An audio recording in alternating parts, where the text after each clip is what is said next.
2025년 1월 19일 한리생명교회 주일에 오신 여러분들을 주님의 이름으로 환영합니다. 각 옆자리에 있는 사람들에게 먼저 주님의 이름으로 환영합니다. 주님의 이름으로 축복합니다. 인사하고 예배를 시작하겠습니다.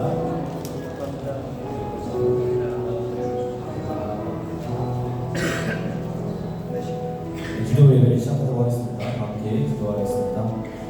온 땅과 만물을 창조하신 하나님 아버지, 주의 날 이 자리에 예배자로 한 사람 한 사람을 불러주심에 감사를 드립니다. 각자 주어진 삶 가운데 우리를 지치게 하는 것들이 있다면 이 시간 주님께 내려놓고 하나님께서 부어주시는 평안함을 누리게 하옵소서. 이 예배가 하나님께서 부어주시는 성령과 진리의 말씀으로 드려진 예배가 되기 원합니다. 주여 영광 받아주시옵소서. 예수님의 이름으로 기도드렸습니다. 아멘. 자, 함께 박수 치면서 주와 같이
예수님께서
그러하기 위해 우리는 여기에 모인 공동체와 함께 하나님 나라를 꿈꾸며 우리 길을 따라갈 줄 믿습니다. 아울러 넘어지면 서로를 이렇게 세우고 기도하고 성령님의 권능이 우리 모두에게 임할 수 있도록 함께 기도하고 예배를 시작하겠습니다. 기도하시겠습니다.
여호와를 찬송하라.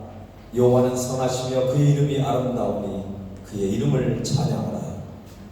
우리의 찬양받기에 합당하신 주님, 날마다 주님의 크신 은혜로 함께해 주시니 감사와 찬양을 드립니다. 때론 우리가 갈 바를 알지 못할 때, 낭망하고 쓰러져 넘어질 때도 우리를 선한 길로 인도해 주신 주님의 크신 은혜에 감사와 찬양과 영광을 드립니다. 이 시간 드리는 예배가 하나님께는 큰 영광이 되게 하옵시고, 우리는 주님을 만나고 살아있는 성령의 은혜가 우리 가운데 충만히 임하는 복된 예배가 되게 하옵소서.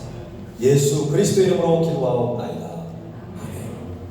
자리에 앉으셔서 이 찬양 드리겠습니다.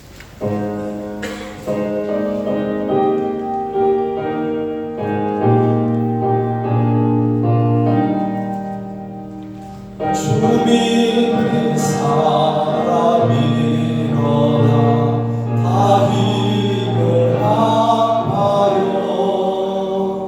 이 세상 모든 마귀를 다 쳐서 멸하세.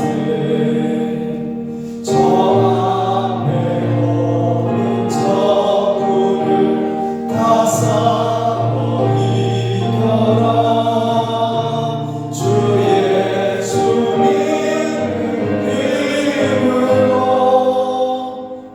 세상 이기네.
사랑과 은혜가 풍성하신 하나님 아버지, 지난 한 주간도 베풀어 주신 하나님의 사랑과 은혜에 감사드립니다. 2025년 새해 셋째 주일에 복된 발리 세움교회에 나와서 함께 예배드릴 수 있게 하심을 감사드립니다. 올 한 해는 더욱더 주님 가까이 하며 말씀과 기도로 아버지의 뜻에 따라 순종하며 예배와 섬김으로 하나님의 사람으로 온전케 되는 은혜를 풍성히 누리게 하옵소서. 사랑의 아버지 하나님, 우리의 조국 대한민국이 정치적으로 혼란한 가운데 있습니다. 일제의 압박 가운데서도 해방의 은혜와 6.25 전쟁 가운데서도 지켜주신 하나님이 이 혼란의 시기를 잘 이겨낼 수 있게 자유 대한민국을 지켜주시옵소서. 사랑의 아버지 하나님, 여러가지 병환으로 힘들어하는 성도님들에게 은총을 베푸사 위로받고 병마를 이겨내게 하옵시고, 원하지 않게 심장으로 힘들어하시는 최상대 장모님을 성령의 피 묻은 손으로 안수하여 주셔서 건강히 발리 땅으로 오실 수 있게 치료하여 주시옵소서. 교회 안에서 자라나는 우리의 자녀들을 축복하시고 늘 말씀 안에서 지혜롭게 자라서 세상에 빛이 되는 믿음의 장부들로 성장케 하옵소서. 사랑의 아버지 하나님, 이 시간 강단을 세우신 정몽교 담임 목사님을 성령의 권능으로 굳게 세워주시고 선포되는 말씀을 통해 우리의 영혼이 새롭게 변화되게 하옵소서. 우리의 작은 정성의 예물과 찬양과 섬김을 기뻐 받으시기 원하며 우리를 사랑으로 품어주시는 예수님의 이름으로 기도드립니다. 아멘.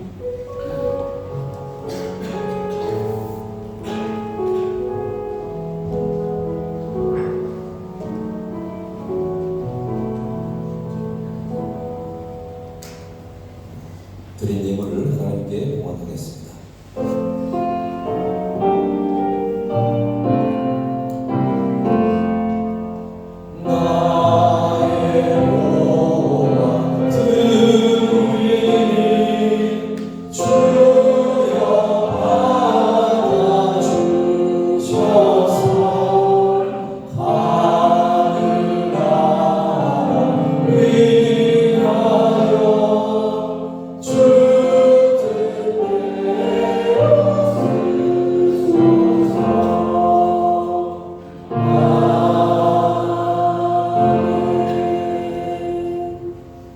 살아계신 하나님 아버지, 지금까지 살아온 것이 주님의 은혜이고 사랑의 하나님의 은혜가 아니었다면 여기까지 올 수 없었음을 고백합니다. 주님께서는 너희가 내게 부르짖으며 내게 와서 기도하면 내가 너희들의 기도를 들을 것이고 너희가 온 마음으로 나를 구하면 나를 찾을 것이고 나를 만나리라고 약속해 주셨습니다. 하나님은 멀리 계시는 것이 아니라 우리의 마음속에 계시며 우리와 함께 하시고 우리와 언제나 늘 동행하신 주님인 줄 믿습니다. 하나님, 기도할 수 있는 특권을 주셨사오니 우리가 기도로 주님을 더욱더 뜨겁게 만나고 동행하는 그런 멋진 인생 되게 하옵소서. 우리에게 주어진 시간들을 낭비하지 않게 하시고 하나님께서 기뻐하시고 의미 있는 인생을 살아내는 우리의 남은 인생 되게 하옵소서. 오늘도 마음과 뜻과 정성을 다하여 귀한 예물을 구별하여 드립니다.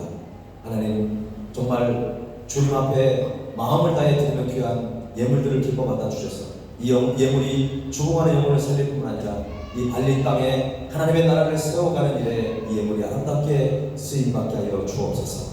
물질 때문에 시험당하지 않게 하시고 물질의 노예로 살아가는 것이 아니라 물질을 섬기는 것이 아니라 물질을 다스리며 물질을 믿음 안에 하나님께서 원하시는 곳에 사용할 수 있는 그런 담대한 믿음을 우리 모든 성도들 가운데 허락하여 주옵소서. 올 한 해 성도들의 사업장과 직장을 축복하셔서 우리 성도들로 인해서 더 그 직장과 사업장이 복을 얻게 하시고 함께 일하는 모든 하나님 직원들도 또 귀한 모든 하나님의 사람들이 함께 은혜를 받으며 주님의 마음을 나누고 주님께 감사 영광을 돌리는 모든 삶의 현장이 되게 하옵소서. 특별히 학업 중에 있는 우리 자녀들 성령의 지혜를 더해 주시고 다니엘에게로 가셨던 그 10배의 지혜를 통해서 총명함을 통해서 실력 있고 영성 있는 아이로 잘 자라서 다음 세대를 책임질 귀한 영적 지도자들이 우리 발리 세움교회에서 많이 나올 수 있도록 우리 아이들을 축복하여 주옵소서. 하나님, 특별히 어제 저녁에 오늘 새벽에 한국에 도착한 우리 신앙 장로를 위해서 함께 다시 한번 기도합니다. 하나님께서 그 영혼을 이 땅을 사랑하셔서 선교사로 보내셨사오니 하나님, 병마로 인해서 다시금 한국에 귀국할 수밖에 없는 상황 속에 있지만 좋은 의사 선생님 만나서 이 모든 연약함이 다 잘 발견되고 치료되고 회복되어져서 다시금 주의 복음을 전하는 이 자리에 다시금 돌아와서 전능하신 하나님을 증거하고 감사의 찬양을 드릴 수 있는 귀한 복된 가정 되게 하여 주옵소서. 우리 사랑하는 가정들마다 많은 영적 싸움이 있고 많은 아픔들이 있습니다. 이 시간 찾아가서 저들의 눈물을 닦아주시고 하나님, 저들이 오직 우리의 유일한 소망 되신 주님을 붙들고 하나님, 어떠한 시험과 역경 속에서도 믿음으로 극복해 나갈 수 있는 담대한 믿음을 허락하여 주옵소서. 한국교회와 협력하여 기도와 물질로 후원하는 모든 기관들이 있습니다. 하나님 축복하셔서 올 한 해 정말 선교적인 열매를 많이 맺게 하시고 더 선교에 많은 확장이 일어나서 수많은 영혼들이 주님께 돌아오는 일들이 올 한 해 달리 땅에 많이 일어날 수 있도록 모든 선교지와 모든 교회들 가운데 은혜로 함께하여 주옵소서. 오늘도 우리를 사모하시며 나왔습니다. 하나님, 우리의 간절한 기도를 응답하시고 우리를 만나주시고 우리를 새롭게 변화시켜 주옵소서. 감사와 찬양을 드리며 예수님의 이름으로 기도하옵나이다. 아멘.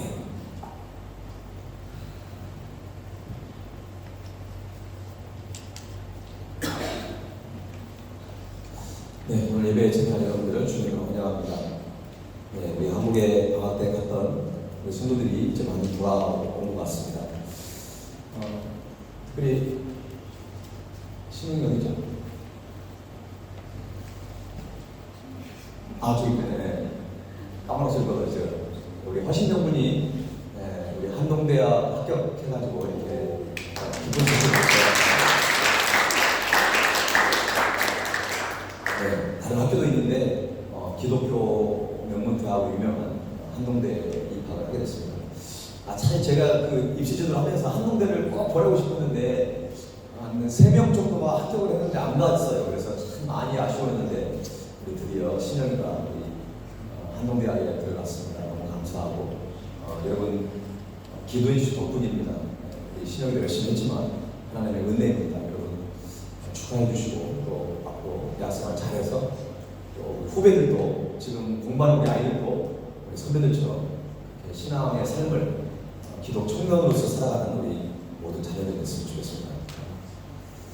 그 외에 여러분들을 주님의 이름으로 환영하고요.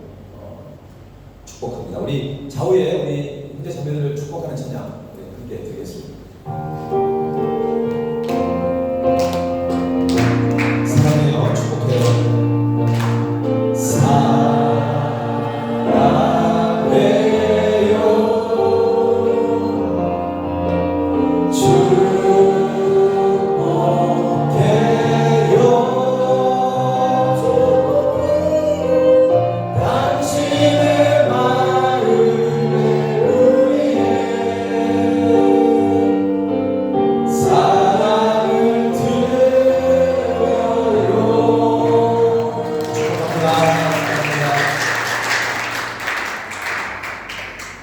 네, 그의 소식을 전해드리겠습니다.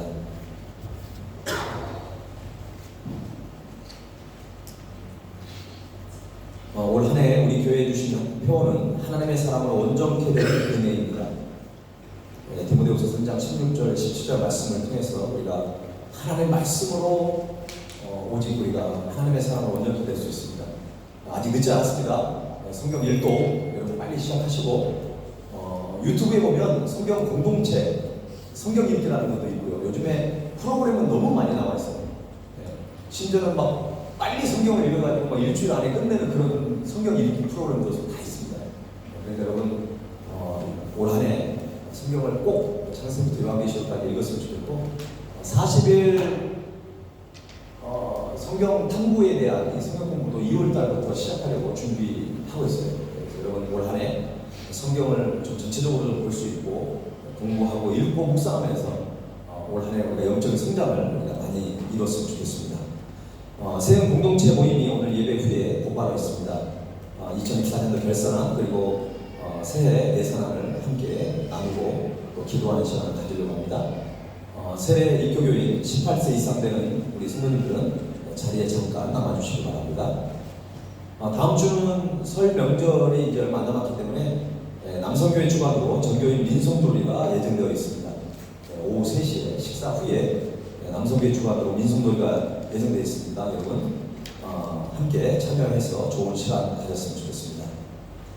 저와 제 아내는 한목회 모임이 있어서 제가 한목회 모임을 사실은 자카르타에 있어서 잘 못 갑니다. 근데 지금 한선영 회장으로 사역하고 있기 때문에 한선 임원들이 한목회 모임에 참여를 해야 합니다. 그래서 가게 되니까 여러분 기도해 주시고 자카르타를 거쳐서 반둥에도 제가 임나라에서 공부하고 있는 우리 선교사님들을 만나러 또 반둥도 다녀오게 됩니다.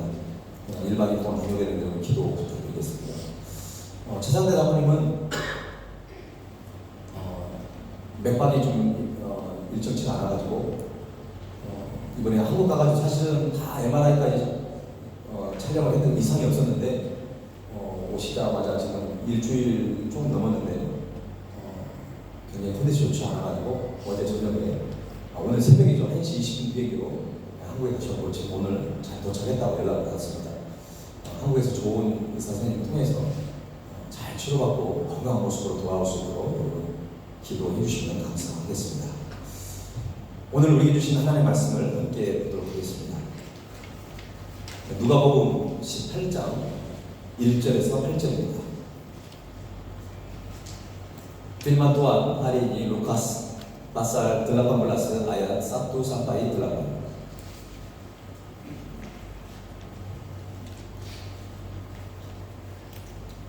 한 절씩 교독하겠습니다. 예수께서 그들에게 항상 기도하고 낙심하지 말아야 할 것을 비유로 말씀하여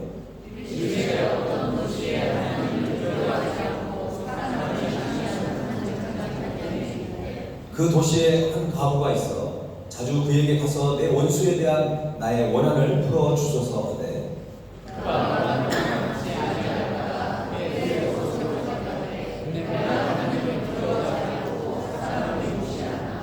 이 과부가 나를 번거롭게 하니 내가 그 원한을 풀어 주리라. 그렇지 않으면 늘 와서 나를 괴롭게 하리라 하였느니라.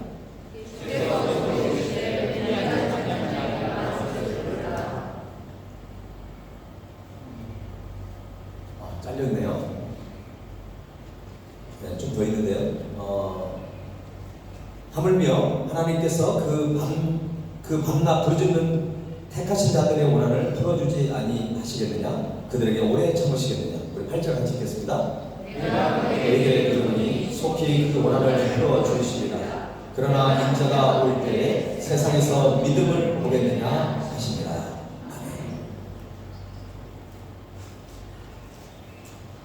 네, 오늘 본문을 여러분 잘 아시는 본문이시죠? 많은 대부분의 설교자들은 오늘 본문 말씀을 기도 응답에 대한 주제로만 많이 다루고 있습니다. 유튜브나 여러분들이 이렇게 들어가 보면 오늘 본문을 내용을 보면 대부분이 다 기도에 대한 응답에 대한 부분의 메시지가 대부분입니다. 그래서 기도 응답을 받기 위해서는 그 누가복음의 11장에 나와 있는 것처럼 어떤 친구가 있는데 그 친구가 밤중에 찾아와가지고 계속 귀찮게 하는 거예요. 그 밤중에 찾아와 간청하는 친구의 비유처럼 기도 응답을 받기 위해서는 우리가 끊임없이 하나님께 간청하는 기도를 드려야 된다라고 그렇게 말씀하고 있다고 해석을 합니다.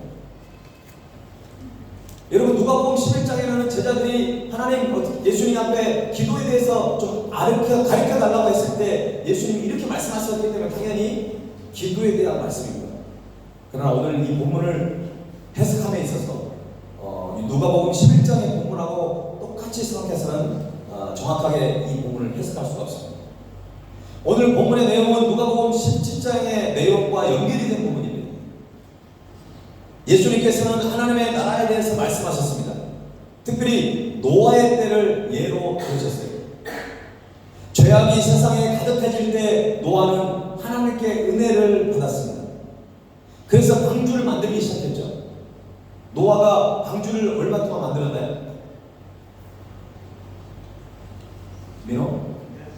지금 자는 시간 아니죠? 노아의 방주를 얼마 동안 만들었어요? 잘 모르겠어요? 120년 동안 만들었어요.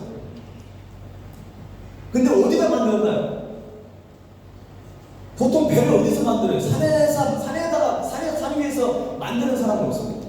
배는 바닷가 쪽에서 만들 수밖에 없어요. 그런데 120년 동안 그것도 산 위에다가 노아의 방주를 만들고 있었던 것입니다. 너무나 엉뚱한 것이죠. 여러분, 노아가 1년도 아니고 120년 동안, 여러분 생각해보세요. 여러분이 만약에 인생을 100살 사는데 한 30년 동안 배만 만들고 있었다. 얼마나 많은 인생의 시간을 그곳에 투자하는 것입니다. 여러분, 그러나 노아가 방주를 짓는 것은 너무나 엄청난 일이었어요. 사실은 노아는요, 이 방주를 짓는 것은 뭐 취미생활이 아니에요. 죽고 사는 문제였어요. 생명과 연관된 일이었다는 거예요. 그것을 120년 동안 감당하고 있었어요. 그런데 좀 이해가 되지 않는 건 그것을 산 중턱에서 그 일을 하고 있었거든요. 그래서 사람들이 그 사람 노아를 바라보면서 늘 저 사람은 어떻게 된 사람이야? 인도네시아 말로 얘기하면 오랑길라거든요. 아주 미친 행동을 지금 하고 있는 거예요. 얼마나 사람들은 그들을 비난하고 무시했을까요? 노아만 그런 게 아니라 노아와 함께 했던 그 가족들도 함께 비난을 받았을 거예요. 여러분, 고난을 당할 때 힘든 건 뭐냐면 나 혼자 고난 받는 건 그래도 참을 뻔해요. 그런데 나 때문에 아니면 함께 아파할 때 참 힘들어요. 여러분, 120년 동안이나 그 고통을 받은 거예요. 비록 노아가 당대의 의인이었고 하나님과 동행하며 살았던 사람이었지만 그 시간을 버티고 견딘다는 것은 그리 쉬운 것만은 아니었을 거예요. 우리는 내가 당한 고난은 되게 어렵게 생각하는데 다른 사람이 당한 고난은 너무 쉽게 생각하는 경향이 있어요. 노아니까 가능했겠지. 노아는 사람이 아닌가요? 아브라함이 그 이삭을 얻기까지 수십 년 동안 기다렸잖아요. 아브라함이니까 가능하겠지? 아니에요. 아브라함도 사람이었어요. 노아도 사람이었습니다. 얼마나 120년 동안 힘들었을까요? 그 120년을 참아내는 것이 바로 진짜 믿음이에요. 여러분, 그 모진 시간을 버티고 견뎠다는 것입니다. 바로 그런 믿음을 가지고 있었다는 것이죠. 결국 노아는 신실한 믿음으로 120년 동안을 견딘 이후에 하나님의 놀라운 구원의 은혜를 경험하게 되는 것입니다. 예수님께서는 주님의 재림의 날도 노아의 때와 비슷하다는 것을 우리에게 말씀하고 있습니다. 그래서 오늘 본문의 비유도 같은 맥락에서 봐야 합니다. 종말론적인 상황과 관련해서 오늘 본문을 반드시 바라봐야 하는 것입니다. 누가가 누가복음을 기록할 당시 초대교회 성도들은 믿음을 포기할 정도로 극심한 고통과 환난과 핍박을 받았습니다. 로마 황제, 도미시안 황제나 네로 황제를 통해 가지고 기독교인들이 얼마나 핍박을 받았습니까? 사자의 발이 되기도 하고 사지를 두 손과 두 발을 밧줄에 묶어가지고 네 마리의 말을 달리게 해가지고 사지가 찢겨서 죽기도 하고, 아니면 장작을 모아놓고 거기서 불에 태워서 기독교인들을 불에 태워서 죽이기까지 하는 그 엄청난 핍박 속에 살았습니다. 우리는 지금 예수의 믿음 때문에, 교회에 다니는 것 때문에 죽고 사는 문제가 아닙니다. 여러분, 교회 나온다고 누가 여러분한테 욕을 합니까? 오히려 교회를 안 나오면 부모님들이 여러분한테 혼내죠. 그러나 예수님 당시, 이 누가복음이 기록된 당시는 예수를 믿는다는 자체가 죽고 사는 문제였어요. 이런 상황에 누가는 주님께서는 성도들의 부르짖음에 반드시 응답하시기 때문에 낙심하지 말고 믿음을 지킬 것을 권면하고 있는 것입니다. 그러면 오늘 본문의 강조점은 단순히 기도에 대한 부분에만 국한된 것이 아니라 주님의 재림의 날까지 어떠한 상황 속에서도 낙심하거나 믿음을 잃지 말고 끝까지 기도로 승리하라는 것입니다. 먼저 본문 1절 말씀을 한번 함께 읽어보겠습니다. 본문 1절 시작. 예수께서 그들에게 항상 기도하고 낙심하지 말아야 할 것을 비유로 말씀하여. 예수님께서는 제자들에게, 그들에게 어려움을 당할 때 항상 기도하고 뭐 하지 말라고 했죠? 낙심하지 말라는 것입니다. 좀 전에 말씀드렸지만 그 당시에는 예수를 믿는 것 때문에 낙심하고 낙망하고 때로는 후회하기까지 할 수밖에 없는 그 상황 속에 있는 것입니다. 여러분, 우리가 신앙생활하면서 항상 좋은 것만 아닐 거예요. 예수님 때문에 기쁘고 예수님 때문에 감사하고 예수님 때문에 정말 우리 안에 감격이 있는 그런 상황도 있지만 때로는 예수를 믿는 것 때문에 낙심할 때가 있어요. 내가 이러려고 예수님 믿었는가? 내가 이러려고 교회를 다니고 있는 것인가? 라고 하는 그런 마음이 때로는 자괴감이 들기도 하고 때로는 회의감에 빠질 수도 있어요. 그런데 오늘 중요한 것은 무엇입니까? 낙심하지 말라는 것입니다. 항상 기도하고 낙심하지 말라고 그랬는데 기도에 그 초점이 가 있는 것이 아니라 지금 오늘 이 예수님의 비유는 낙심하지 말라는 것입니다. 낙심하지 말라는 것입니다. 우리의 환경에 우리의 삶의 현장 속에서는 우리를 낙심하게 하는 환경들이 너무나 많이 있습니다. 그런 조건들이 늘 우리에게 찾아오는 것입니다. 그런 불안함이 우리에게 찾아오는 것입니다. 오늘 예수님께서 불의한 재판장과 과부의 비유를 말씀하신 이유는 바로 그 이유인 것입니다. 다시 한번 말씀드립니다. 오늘 비유는 기도에 초점이 있는 것 같지만 실제로는 믿음에 초점이 있다는 것입니다. 물론 믿음과 기도를 분리해서는 안 돼요. 믿음이 없는 기도는 능력이 없습니다. 마음속에 의심을 가지고 기도한다? 그거 능력 없죠. 그리고 또한 기도하지 않는 믿음은 있을 수가 없어요. 정상적인 믿음이라고 한다면 기도하는 삶을 사는 것입니다. 그래서 기도와 믿음을 분리시키지 마시고, 그러나 오늘 이 본문을 너무 많은 설교자들이 기도에만 초점을 맞추다 보니까 믿음에 대해서 좀 소홀히 하는 것이고, 또 한 가지는 재림의 때를 말씀하시는데 이 부분을 우리가 놓쳐버리고 있다고 하는 것들을 우리가 기억하면서 오늘 본문을 좀 바라봐야 합니다. 예수님께서 항상 기도하라고 했잖아요. 근데 여러분 항상 기도하고 있나요? 예수님께서 항상 기도하라는 것은 뭐예요? 잠도 자지 말고 밤낮으로 기도만 하라는 것입니까? 여러분 밤낮으로 밥도 안 먹고 기도할 수 있나요? 없어요. 여러분 오늘 이 본문을 약간 시간적인 개념으로 생각하지 마세요. 그냥 기도를 할 때 길게 해라, 그냥 밤낮으로 그냥 잠도 자지 말고 기도해라, 그 의미라기보다는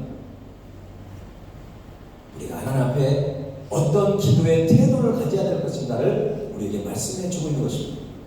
우리의 삶 속에서 언제나 하나님의 살아계심과 동행하심을 믿고 고백하며 기도하는 삶을 살라는 것입니다. 우리는 가끔 이런 생각을 하는 경우가 있습니다. 하나님께서 살아계신다면 어떻게 이럴 수가 있을까요? 하나님은 우리의 기도를 듣고 계신 것일까요? 라고 우리가 질문할 때가 있습니다. 하나님을 전적으로 신뢰함으로 기도를 하는 우리가 기도를 합니다. 어려움을 당하고 어떤 위기가 닥치면 하나님께 기도를 해요. 그런데 기도를 하면 그것이 나아져야 되고 그 상황이 해결되어져야 되는데 상황은 더 안 좋아지는 거예요. 몸이 아파서 기도합니다. 근데 몸이 더 안 좋아져 버리고 있어요. 내가 사업장에서 기도하는데 사업장이 더 힘든 상황에 빠져가고 있습니다. 내가 미래의 진로에 대해서 기도하는데 그것이 나에게 길이 보이지 않아요. 그러면 기도가 응답되지 않는 건가요? 하나님은 살아계시지 않는 것인가요? 이제 믿음을 내가 포기해야 될 때인가요? 내가 실망하고 낙심해야 될 때입니까? 그렇지 않다는 것입니다. 오늘 예수님은 기도하면서 낙심하지 말 것을 당부하고 계신 이유가 있어요. 우리가 기도하면서 낙심하지 말아야 되는 이유는 무엇입니까? 오늘 보면 2절부터 5절까지 한번 다시 읽어봅시다.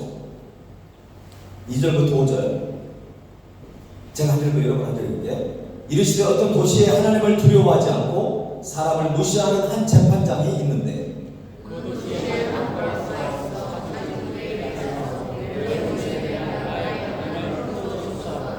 그가 얼마 동안 듣지 아니하다가 후에 속으로 생각하되 내가 하나님을 두려워하지 않고 사람을 무시하나 이 가부가 나를 번거롭게 하니 내가 그 원한을 풀어주리라. 그렇지 않으면 늘 와서 나를 괴롭게 하리라 하였느니라. 어떤 도시에 한 재판장이 있었어요. 그런데 그 재판장은 하나님을 경외하지도 않고 그리고 사람을 되게 무시하는 사람이었어요. 여러분 어떤 사람이 사람을 무시하나요? 하나님을 경외하지 않는 사람이 사람을 무시하는 것이. 하나님을 경외하고 하나님을 신뢰하고 하나님을 믿는 사람은 절대 다른 사람을 무시하지 않습니다. 왜냐하면 우리 모두는 하나님의 형상으로 만들었기 때문인 거예요. 여러분, 그런데 이 재판장이 하나님을 두려워하지 않고 다른 사람을 존중하지도 않습니다. 그런데 지금 이 재판장은 어때요? 불의한 재판장이라고 성경은 말하고 있어요. 그러니까 왜 불의하다고 그럴까요? 뭔가 공평하게 재판을 안 하는 거예요. 어떤 사람이 돈을 가져와가지고 뇌물을 먹이면 그 사람이 원하는 방향대로 재판을 해버리는 것이죠. 그런데 이 불의한 재판장에게 누가 지금 찾아오고 있습니까?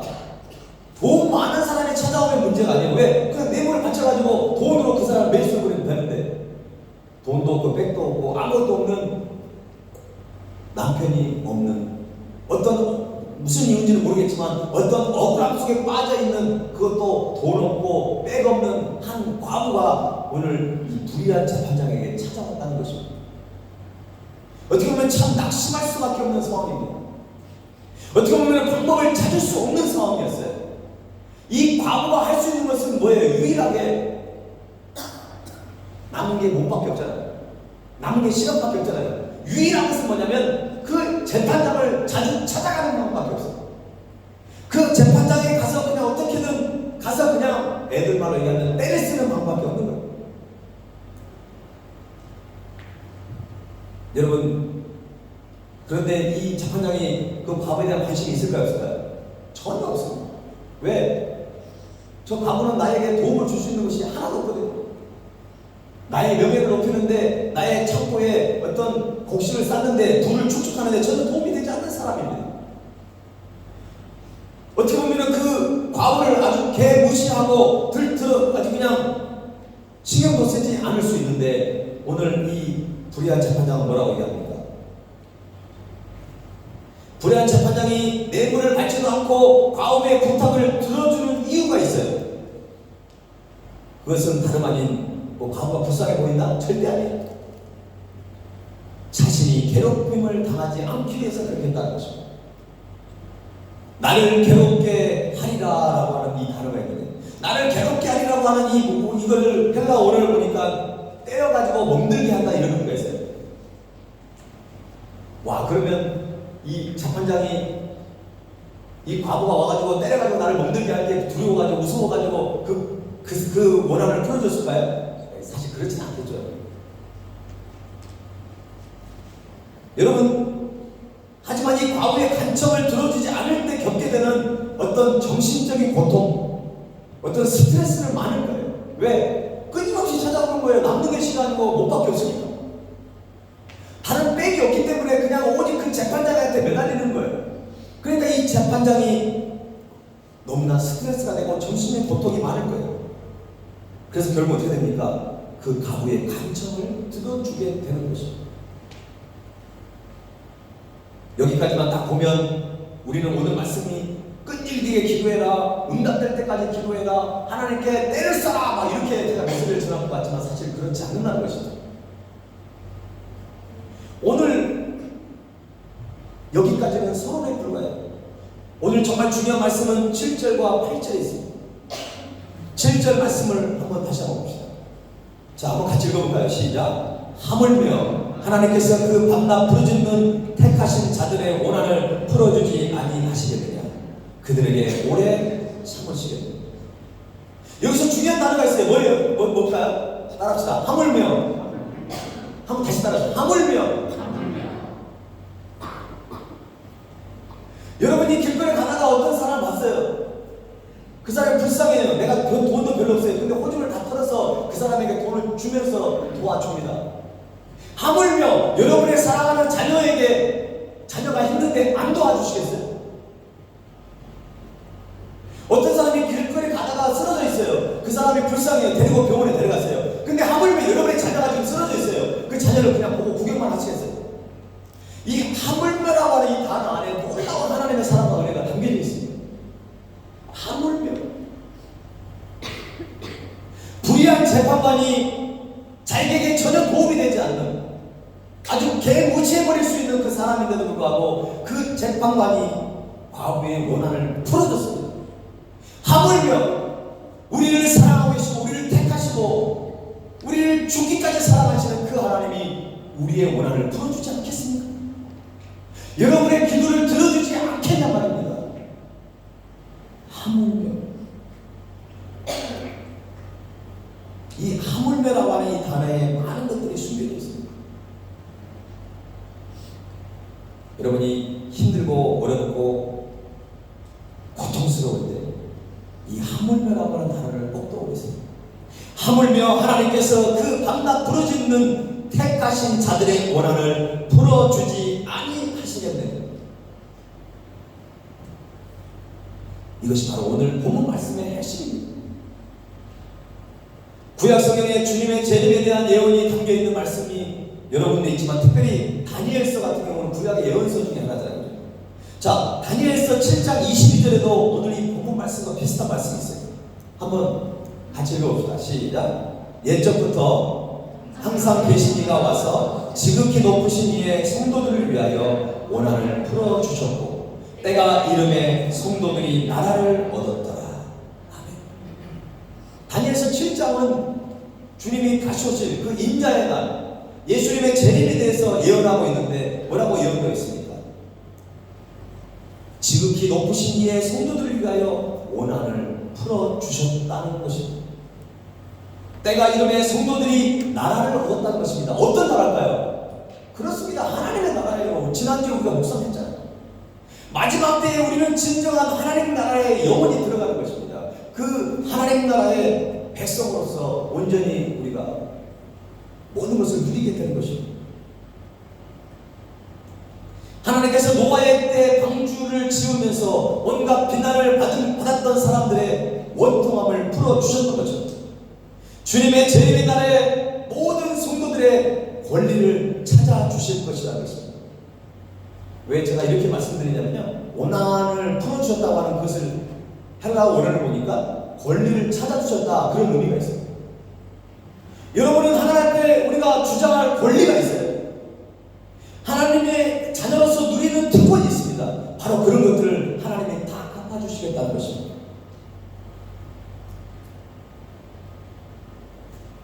본문의 비유에서 우리가 집중해야 될, 그리고 우리가 좀 더 눈여겨봐야 할 인물이 누구입니까? 바로 과부입니다. 우리는 이 과부를 보면서 중요한 교훈을 얻을 수 있습니다. 첫 번째로는 그녀가 재판장에게 요구한 것은 공의로운 재판을 해달라는 것이었습니다. 그가 뇌물을 바쳐가지고 뭔가 자기에게 유리하게 그걸 재판을 진행해달라고 한 것입니다. 자신이 편이 되어달라고 부탁한 것이 아니었습니다. 과부가 원한을 풀어주셔서라고 요청하는 이 문장을 원어에 보니까 정의를 베풀어 주셔서 그런 뜻이 있습니다. 이러한 과부의 태도는 우리가 기도하거나 신앙생활을 할 때 매우 중요한 것입니다. 우리는 기도할 때 때로는 잘못된 기도를 할 때가 있어요. 무조건 하나님 나의 편이 되달라고 기도하는 거예요. 자, 예를 들면 이런 거죠. 고3 자녀를 둔 부모가 있어요. 이제 자녀가 뭐 수능을 본다든지 아니면 원서를 접수했습니다. 자, 그럼 뭐라고 기도해야 될까요? 하나님, 우리 아들이 우리 딸이 이번 이 대학에 반드시 합격하게 해주세요. 그럼 그 안에는 무슨 의미가 담겨져 있어요? 우리 애는 합격해야 되고 다른 애는 떨어져야 된다고 하는 그거 있잖아요. 왜?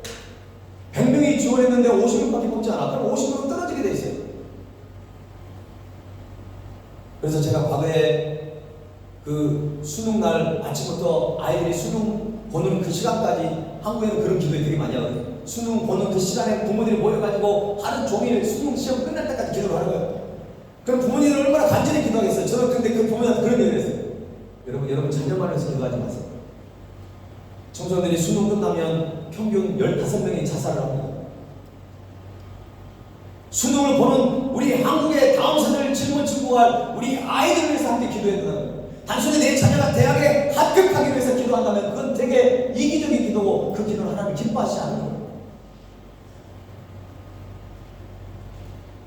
오늘 비록 불의한 재판장이지만 이 과부는 자신의 그 원한을 풀어달라고 하는 것이 재판을 정의롭게 해달라는 것이지 어떤 불의한 방법을 쓰고 내가 유리한 대로 그 재판을 해달라고 그렇게 간구하지 않았다는 사실을 우리는 꼭 기억해야 합니다. 기도할 때 내 자신에게만 유익하게, 내 잘못을 깨닫지 않고 그냥 나의 억울한 마음을 가지고 기도한다고 한다면 잘못된 기도를 할 수밖에 없습니다. 우리가 하나님께 기도하는 것은 무조건 나의 편이 되어달라고 하는 것이 아니고, 불의하고 부정한 것을 하나님께 구하면 하나님께서는 그 기도를 들어주실 수가 없는 것입니다. 왜냐하면 하나님은 사랑의 하나님이기도 하지만 공의롭고 정의로운 하나님이세요. 기도가 그래서 응답이 없는 경우는 자신의 기도 내용을 좀 점검해 볼 필요가 있습니다. 혹시 내 기도가 너무 이기적이거나 하나님의 뜻에 맞지 않는 기도를 하고 있지 않는지를 묵상해야 합니다. 근데 여러분이 어떤 기도를 하다가 하나님이 참으라고 얘기하거나 기다리라고 얘기한다고 한다면 그건 100% 거의 100% 가까운 주님의 응답입니다. 우리는 너무 서두르는 경향이 있습니다. 우리는 너무 인간적인 행동을 하려고 하는 그런 경향이 있습니다. 죄는 다른 것이 아니라 내가 하려고 하는 것이, 내 생각대로, 내 마음대로, 내 경험대로 하려고 하는 것이 죄입니다. 하나님 말씀대로 살아가는 것, 하나님 말씀대로 순종하는 삶이 결국 하나님의 나라를 세워가는 것이고, 그것이 복된 인생입니다. 너무 인생을 피곤하게 살지 않기를 바랍니다. 두 번째는 과거는 끈질긴 믿음을 가지고 재판장에 찾아갔다는 것입니다. 이 부분 여러분이 잘 알고 있습니다. 그러나 이 부분을 좀 더 깊이 나누기를 원합니다. 이 과거는 끈질김과 집요함이 있었어요. 근데 여러분, 끈질김이라는 단어와 집요함을 갖다가 긍정적으로 사용할 수 있지만 부정적으로 사용할 수도 있어요. 어떤 사람이 어떤 연예인을 갖다 너무 좋아해가지고 맨날 그 집 앞에 가가지고 아주 스토커처럼 끈질기고 그리고 집요함을 가지고 한다고 한다면 그거는 안 좋은 거예요. 지금 민호가 핸드폰이 고장났다고 그러는데 맨날 엄마 뒷공문에 쫓아다니면서 핸드폰 빨리 사달라고 계속 끈질기게 집요함을 가지고 한다. 그거는 굉장히 안 좋은 끈질김이고 안 좋은 집요함인 것입니다. 우리 학생들에게 말합니다. 우리 어른들도 마찬가지입니다. 나의 끈질김과 나의 집요함을 갖다가 부정적으로 사용하지 마세요. 막 게임을 하는데 거기에 끈질기게 게임을 밤새도록 해버린다든지, 아이템을 득템할 때까지 계속 어떤 남자친구를 끊임없이 내가 어떻게 해버려야 되겠다. 자꾸 여러분이 어떻게 해버리려고 하지 마세요. 오히려 끈질김과 이 집요함은 영적인 거룩한 부담감을 가지고 끈질김으로 주님께 나가 있다는 것이죠. 그래서 세상적인 어떤 부정적인 끈질김은 다른 사람을 괴롭게 하고 힘들게 합니다. 그러나 하나님을 향한 포기하지 않는 끈질김과 하나님 말씀을 통해서 내가 은혜를 받고 말 것이다, 내가 하나님과 동행하면서 하나님의 살아계심을 경험하고 말 것이라고 하는 그런 집요함이 있다고 한다면 그분 때문에 가족이 복을 얻는 것이고 그분 때문에 공동체가 살아나는 것입니다. 본문에 나오는 과거의 끈질김은 선한 목적으로 끈질김과 집요함이었습니다. 그렇기 때문에 좋은 열매를 맺게 되는 것입니다. 영적으로 우리가 잊지 말아야 될 원리가 있습니다. 그것은 심은 대로 거두는 것입니다. 긍정적이고 선한 끈질긴 믿음을 가지고 심었을 때 우리는 하나님의 나라를 삶 속에서 경험하는 그 은혜를 우리는 누리게 되는 것입니다. 여러분, 긍정적이고 선한 의미로 끈질긴 믿음을 가질 수 있기를 간절히 축원합니다. 존 비기어의 끈질김이라는 책이 있습니다. 좀 책 나온 지가 오래됐는데, 저자 존 비기어는 모든 그리스도인들이 각자의 주어진 믿음의 경주를 잘 맞출 수 있도록 이 부분에 많은 이 책을 냈어요. 참 귀한 사역자죠. 이 책에 대해서 소개하는 글을 봤는데 이런 내용이 있었어요. 하나님을 향한 믿음과 소망을 통해 역경을 이겨내도록 이끌어주는 끈질김. 미국의 총망받는 사역자 존 비비어가 하나님과의 친밀한 동행을 제안하며 하나님 나라를 확장하도록 독려하는 책이다. 결핍과 가난을 극복하여 모든 싸움에서 이길 수 있는 방법으로 믿음 안에서 바로 설 것을 꼽고 있다. 저자는 끈질긴 믿음에 대해서 다루고 있습니다. 끈질긴 믿음, 끈질김. 그러니까 끈질김으로 모든 난관을, 모든 어려움을, 모든 위기를 돌파해 나가라는 것입니다. 그래서 그 책에 다 소개할 수는 없고요. 끈질김에 대해서 다양한 적용을 하고 있는데 세 가지만 말씀. 첫 번째는 끈질긴 믿음. 그것은 바로 은혜의 능력은 오직 믿음을 통해서 온다는 것입니다. 은혜의 능력은 오직 믿음을 통해서 온 것입니다. 두 번째로는 겸손이에요. 끈질긴 겸손. 그냥 한 번만 겸손하는 것이 아니라 우리가 늘 겸손하는 삶을 살려고 할 때 겸손은 하나님의 갑옷으로 입는 것입니다. 겸손은요, 많은 것을 방어할 수 있고 우리가 영적 전쟁에 승리할 수 있는 거예요. 교만함이 자꾸 넘어지게 하는 거죠. 세 번째는 내려놓는, 끈질긴 내려놓음. 여러분이 내려놨겠지만 더 내려놔야 한다는 것입니다. 그것이 뭘까요? 근데 내려놓으라고 해서 좋은 것만 내려놓는다고 생각하지 마세요. 여러분이 가지고 있는 지금 쓸데없는 것을 내려놔버릴 필요가 있습니다. 근심, 좌절, 낙심, 불안, 두려움, 이걸 내려놔봐야 하는 것입니다. 그래서 존 비비언은 이렇게 얘기하고 있어요. 크고 작은 걱정을 내려놓고 또 내려놓으라. 내려놓으세요. 왜 그걸 자꾸 붙들고 있습니까?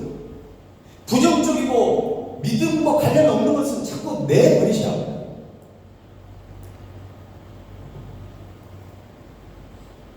컴퓨터를 하다 보면 어떤 프로그램이 있습니다. 불필요한 게 있어요. 여러분 핸드폰에도 필요 없는 사진들 있잖아요. 지워버리세요. 나를 힘들게 하고 안 좋은 기억들 그냥 그것을 빨리 지워버리시겠죠. 내놔버리세요. 주님께 맡겨버리십시오. 오늘 본문의 내용을 요약하고 있는 말씀은 8절 말씀입니다. 자, 여러분 8절 말씀을 한번 읽어주시기 바랍니다. 시작.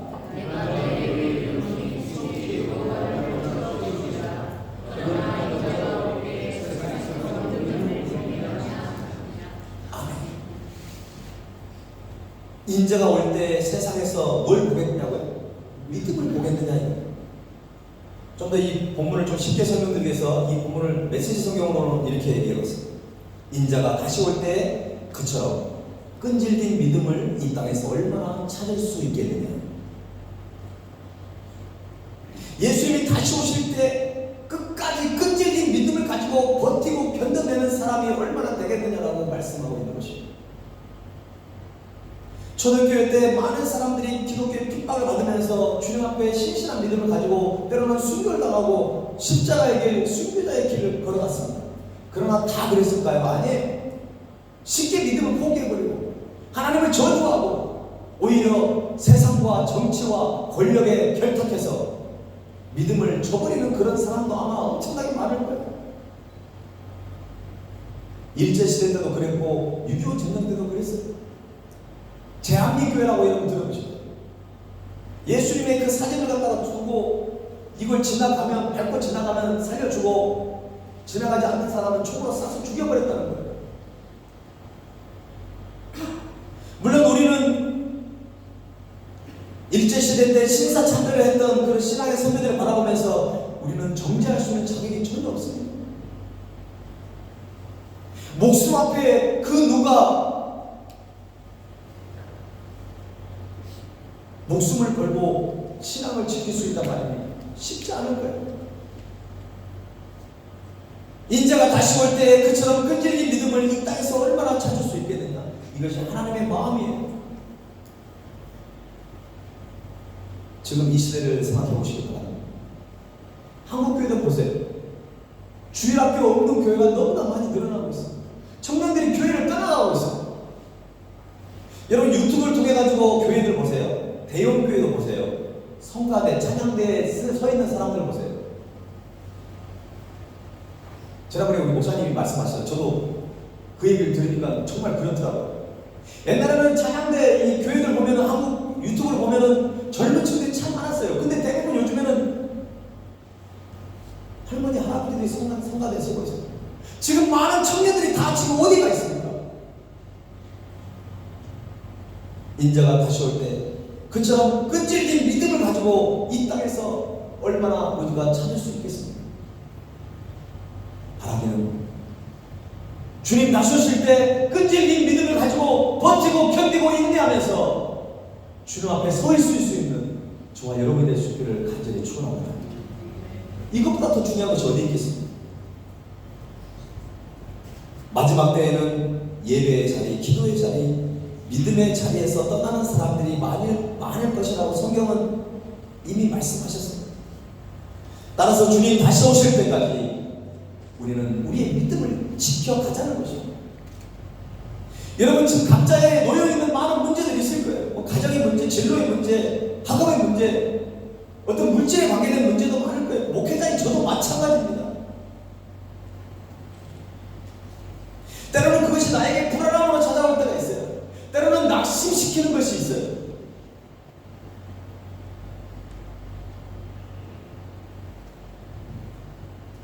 어제 최상 장로님을 보내드리면서 기도하는데 너무 마음이 제가 아팠어요. 장로님 고장 앞에서 그렇게 기도할 수 없었지만 저는 막 하나님 앞에 이렇게 기도하고 싶었어요. 하나님 정말 도대체 왜 이런 일이 일어날 수 있을까요? 뭐 이분들이 놀러 이 발리에 오신 것도 아니고 2년 동안 선교 사역을 해서 정말 모든 것을 희생하시고 이곳에 오셨던 그 부분들,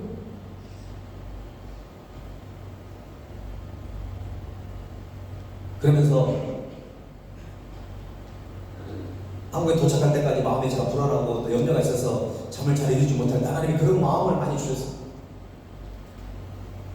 저보다도 더 아파하시는 것이죠. 하나님은 저보다 더 그 모든 부분들 알고 계시거든요.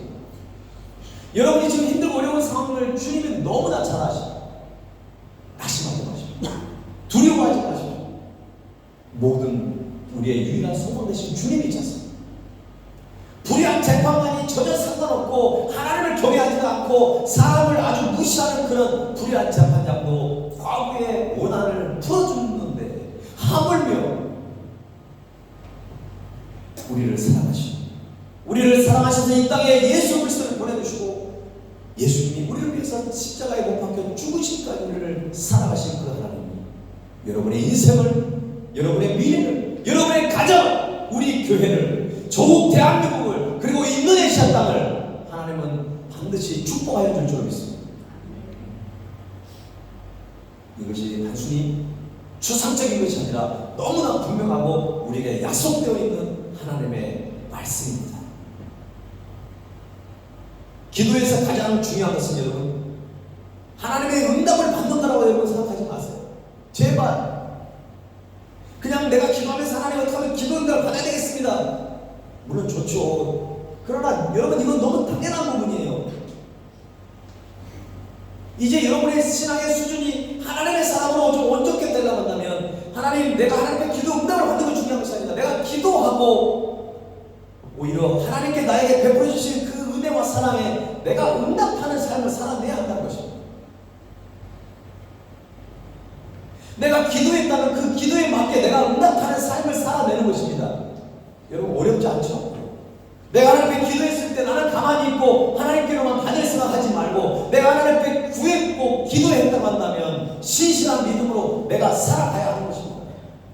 하나님을 의심하지 말고 내가 좀 더 노력하고 더 변화되고 더 헌신되는 모습으로 가야 한다는 것이에요.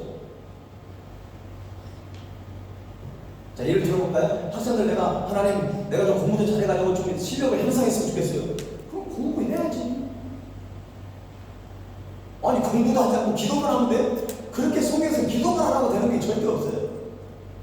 아까 그랬잖아요. 신문대로 걷는다고. 여러분의 시간을 대부분을 게임하는 데 시간 보내고, 여러분 대부분의 신앙을 쇼핑몰을 투어하는 데 보내버린다면 그 열매는 나타날 수밖에 없어요. 제가 지금 공부에 스트레스 주려고 한 거 아니에요. 근다고 또 교회 이런 공부하라고 그러면 또 교회에 예배드리는 시간이 아까워가지고, 우리 유수원은 가끔 이런 친구들 시험 기간에 대회만 들고 유수원 하라고 했습니다. 그래서 내가 그때는 그 친구들한테 불러서 얘기하죠. 너희들의 선배들이 좋은 전통을 깨지 마라. 여러분의 신앙의 선배들은 아무리 시험 기간이라 할지라도 하나님께 예배드리는 것을 소홀히 여기지 않았습니다. 그래서 제가 여러분의 입시를 도와주고 있는 것이고, 그래서 더 기도를 하나님께 할 수 있어요. 자신 있게 기도. 기도할 수 있는 거예요.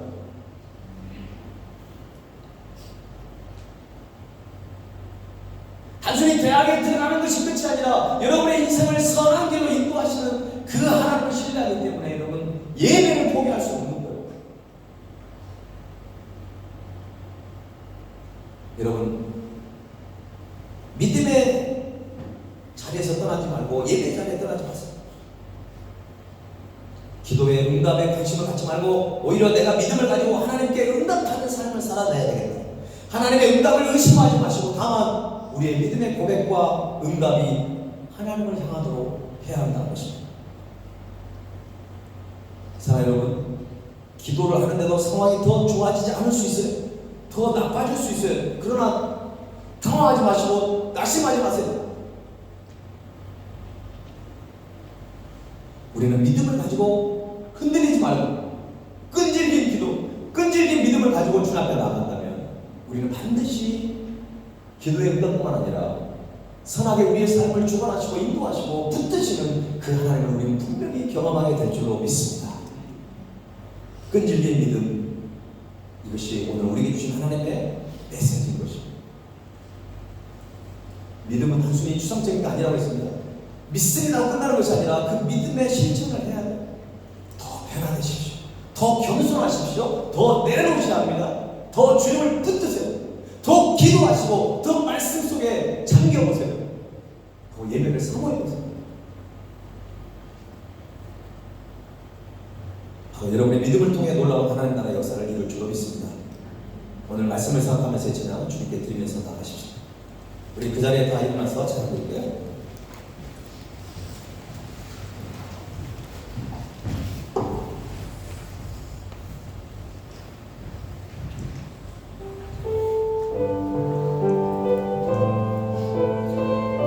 제가 이 찬양을 드리기 전에 2025년도가 새로 밝아면서 작년을 돌아보고 많은 아쉬움들이 있었고 아픔도 있었고 지금도 다 해결되지 않는 상황 속에 있고 새롭게 우리가 나아가야 되고 수정돼야 될 부분들이 있어서 하나님께 많이 기도하면서 나가는데 또 최근에 주위에 아픈 사람도 많고 성도들이 들려오는 소식들이 참 아픈 소식들이 많습니다.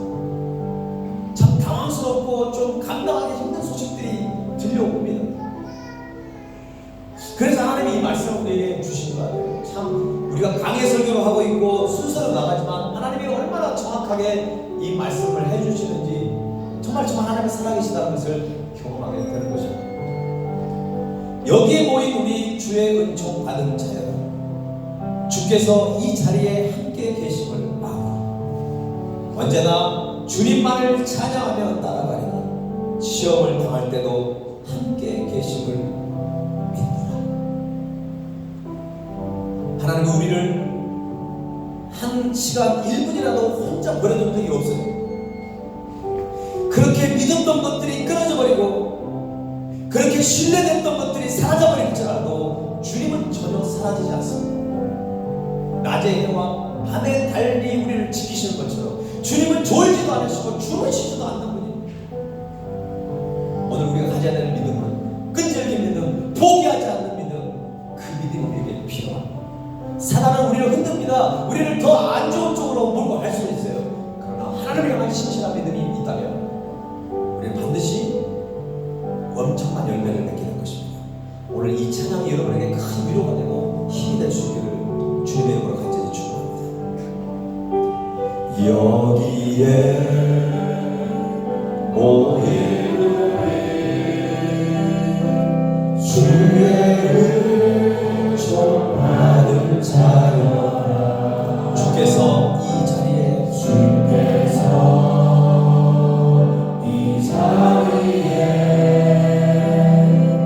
함께 계심을 아노라. 언제나 주님만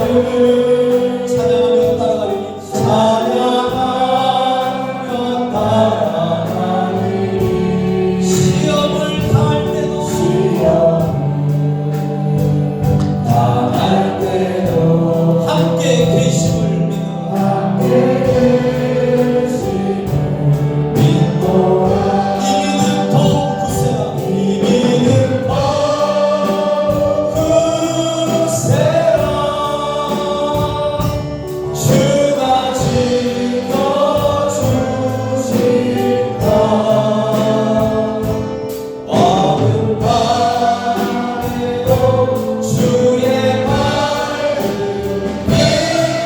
인도하여 주신다. 주님이 뜻하신 일 뜻하시니 헤아리기 어렵더라도 언제나 주 뜻 안에 주 뜻 안에 내가 있음을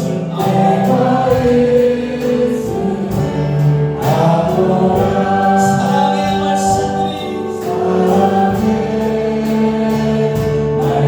말씀들이 나를 더욱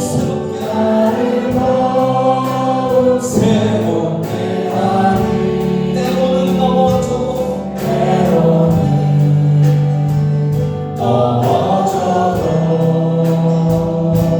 채우신 이를 믿노라. 이 믿음 더욱 굳세라. 주가 지켜주신다.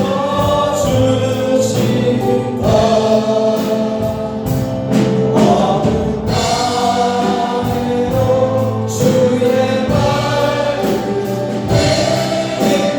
인도하여 주신다.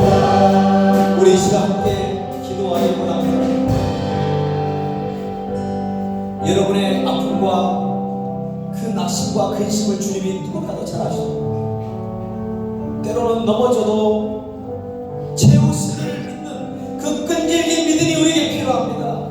하나님, 환경이 바뀌지 않을지라도 지금 기도에도 당장 그것이 뭔가 응답되지 않을지라도 끈질긴 믿음으로 끈질기게 기도하게 하여 주옵소서.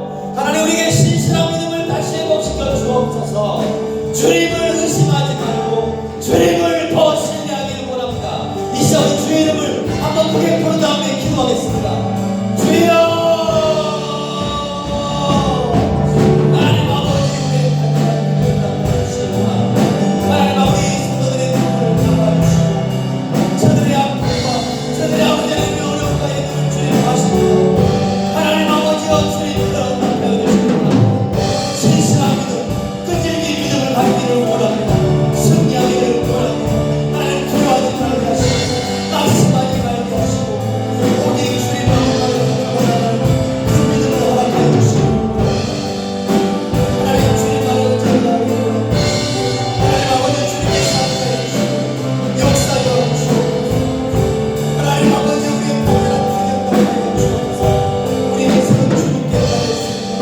하나님 아버지 사랑의 손에 마음하시고 하나님 아버지 책임져 주시고 저들의 마음을 열어주시고 주님 앞에 나가는 그들을 인도하여 주옵소서. 하나님 우리에게 신실한 믿음을 부어주시고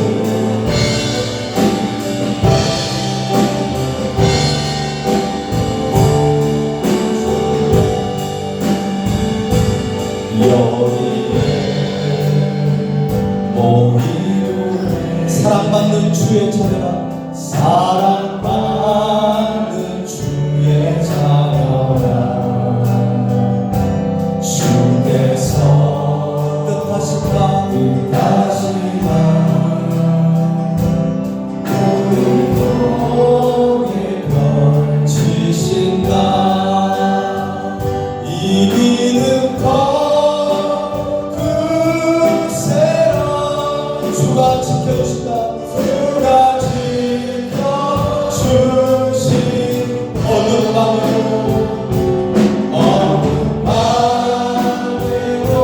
주의 말을 인도하여 주신다. 지금은 우리를 위해 십자가의 길을 걸어가신 주 예수 그리스도의 은혜와 독생자 예수 그리스도를 아낌없이 땅에 보내주신 하나님 아버지의 그 크신 사랑과 성령님의 감동 감화 역사하신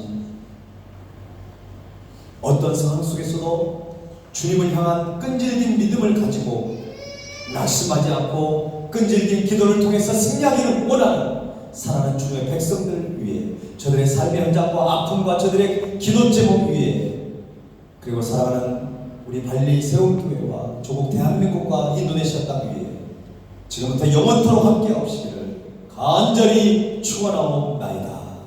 아멘.